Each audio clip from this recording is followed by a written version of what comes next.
Ringrazio Dio e il giudice. Ha reagito così uno dei 3 migranti attualmente nell'hotspot di Pozzallo, per i quali era stato disposto il trattenimento per 28 giorni in base al decreto Cutro per analizzare la richiesta dello status di rifugiato. Lui, come gli altri due, adesso ha in tasca l'attestato nominativo di richiedente asilo e confessa che il suo era un rientro irregolare in Italia. Ero già venuto in questo paese 2 anni fa, sempre su un barcone, ma quella volta non ero riuscito ad attivare la richiesta di protezione internazionale, dice il tunisino di 31 anni, che è arrivato a Lampedusa il 20 settembre scorso e poi è stato trasferito a Pozzallo.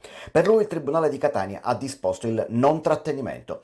Parte così dalla Sicilia lo scontro fra magistratura e governo. Ad essere messo in discussione è il trattenimento dei richiedenti asilo provenienti dai cosiddetti paesi sicuri, che sono in attesa dell'esito della procedura di frontiera accelerata e la relativa cauzione di 5.000 euro per rimanere in libertà stabiliti proprio dal decreto Cutro. Secondo il giudice la procedura di legge è illegittima e confligge con la normativa dell'Unione Europea, oltre a non essere in linea con i principi costituzionali. Il ministro Matteo Salvini sui social attacca: serve una profonda riforma della giustizia, mentre a difendere il provvedimento del giudice etneo tutta l'opposizione, con i radicali che si spingono fino a dire che il giudice ha fermato l'escalation razzista. La decisione del magistrato Iolanda Apostolico è arrivata appena 5 giorni dopo l'inaugurazione della stessa struttura di Pozzallo, una parte della quale, circa 80 posti, è destinata proprio ad ospitare le persone sottoposte alla procedura di frontiera accelerata. Il ministro dell'Interno annuncia che ricorrerà contro la decisione del Tribunale di Catania, sottoporrà dunque al vaglio di un altro giudice la fondatezza dei richiami giuridici contenuti nel provvedimento, ma la battaglia, oltre che legale, sarà, come già è, certamente politica.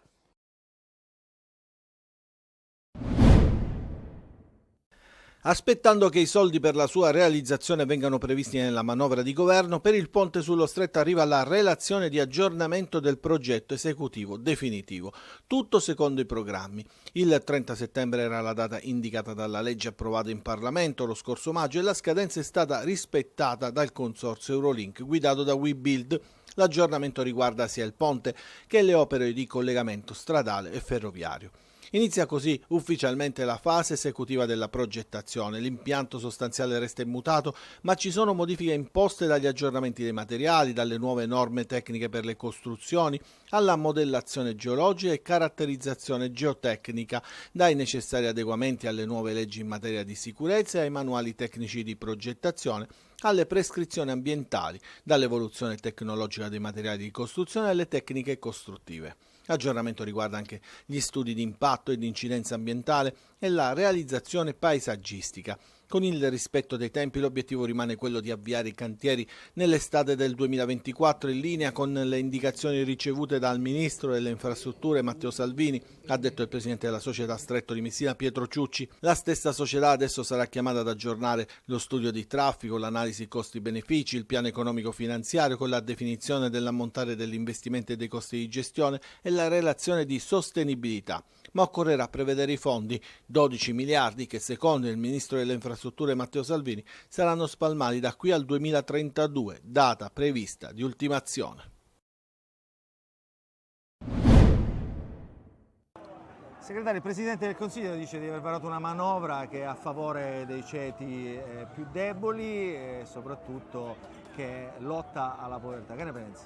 Ma penso che finora in un anno di governo Meloni hanno colpito i poveri anziché colpire la povertà. L'hanno fatto cancellando con un SMS il reddito di cittadinanza, l'hanno fatto cancellando 330 milioni di fondo per l'affitto. Erano quelli che facevano i video, come Giorgia Meloni, contro le accise e durante il loro governo le accise sono aumentate. Il costo della benzina questo settembre è arrivato a 2 euro. Questo ha messo in difficoltà molte famiglie e di provvedimenti ancora non ne abbiamo visto in concreto. Quindi li aspettiamo a vedere concretamente dove mettono le risorse. In Sicilia, forse più che del resto d'Italia, viviamo due problemi con la sanità, le liste d'attesa e l'immigrazione sanitaria, ancora oggi.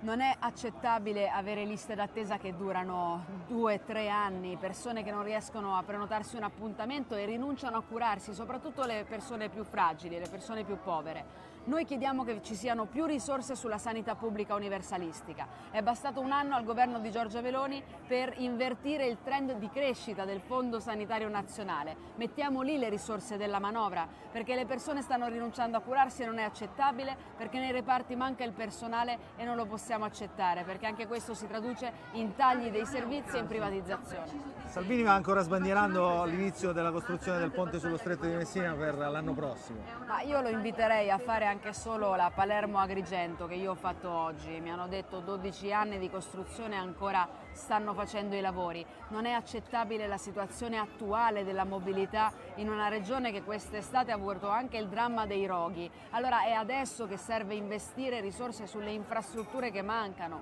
le strade anche interne, le infrastrutture ferroviarie, altro che il progetto del ponte, che il progetto di Salvini è già obsoleto, costosissimo e chissà quando lo vedranno eventualmente i siciliani. Ma sull'oggi il ministro Salvini che cosa investe? Nulla.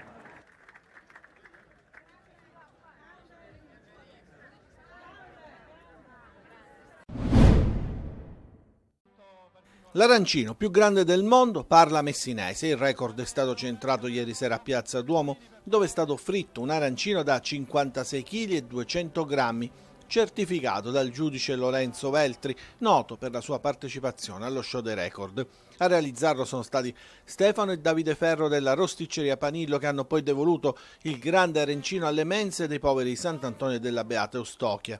Per loro una grande emozione. C'è un'emozione e soprattutto una soddisfazione che ci ha tenuto in un brivido dalla costruzione al trasporto fino a qua, alla frittura, a tutto, ma grazie a Messina, grazie a tutti ce l'abbiamo fatta.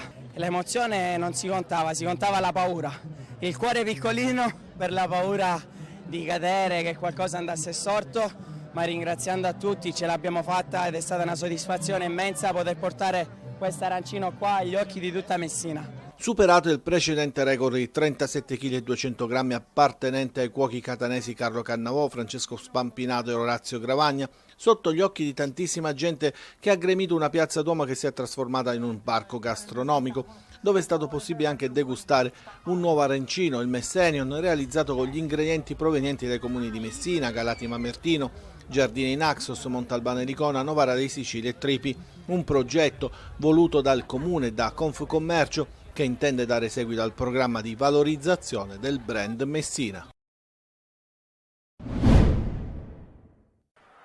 Un gran bel Catania recita da protagonista e domina Caserta. 4-0 il finale per gli etnei, un risultato che arriva dopo una settimana delicata e dà il senso della forza e delle unità del gruppo, oltre che della qualità dei suoi interpreti.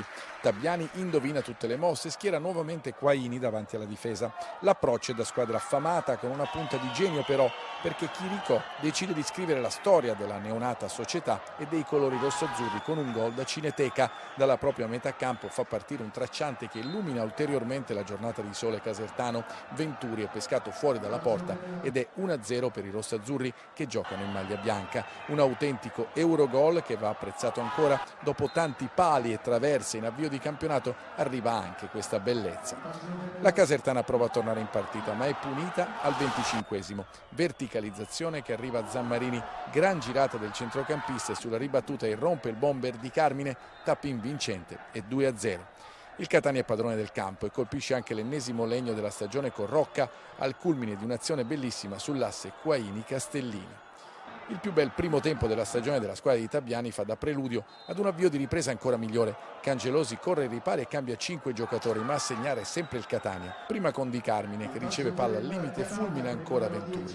E poi con Chirico che si accentra e lascia partire un tiro di sinistro che si spegne all'incrocio dei pali. Se la rete da centrocampo è la copertina dell'incontro, questa ne segna abbondantemente i titoli di coda.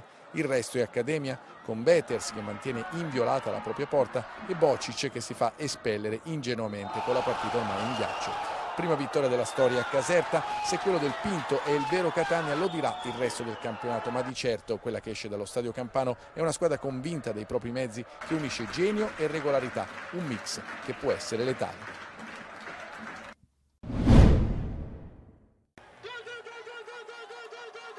Marco Firenze crea, Vincenzo Plescia segna ed Ermanno Fumagalli conserva. La vittoria del Messina sul quotato Avellino in 3 mosse, ma è stato l'intero impianto di gioco costruito da Modica a funzionare, limitando al massimo errori e distrazioni, spesso fatali nelle prime 3 partite. Il resto l'ha fatto l'Avellino, apparso ancora lontano dagli standard di una squadra pronta a giocarsi la promozione in Serie B, nonostante le 2 vittorie della nuova gestione Pazienza in panchina. Buona partenza degli ospiti con Varela, una spanna superiore a tutti gli altri. L'ex Cittadella prima colpisce il palo esterno e poi costringe Fumagalli al primo di una serie di interventi decisivi. L'infortunio di Rigione penalizza l'Avellino perché entra Moulet che ancora a freddo lascia un buco in difesa. Sull'angolo di Firenze Ferrara colpisce il palo. Prove generali del vantaggio che matura al minuto 29 con Plescia di testa. Da buon ex non esulta ma consuma la sua vendetta per essere stato messo ai confini del progetto biancoverde. L'Avellino sbanda, Manetta sfiora il bis prima di un tentativo di Cionek, posizione ideale ma piedi da difensore in chiusura di tempo. La ripresa si apre con una parata di Fumagalli su Sgarbi, ma le altre emozioni arrivano nel finale, frutto della disperazione degli irpini e della paura di vincere dei giallorossi, salvati da super parate di Fumagalli su Armellini e Marconi. Le 2 squadre rimangono prime in 10 per il doppio rosso a Polito e Benedetti, prima ammoniti sempre per reciproche scorrettezze e poi in 9 per l'infortunio a Cionek con i cambi già effettuati e per un esausto Plescia che fatica a camminare ma tra gli eroi di giornata in un pomeriggio da incorniciare per lui e per il Messina.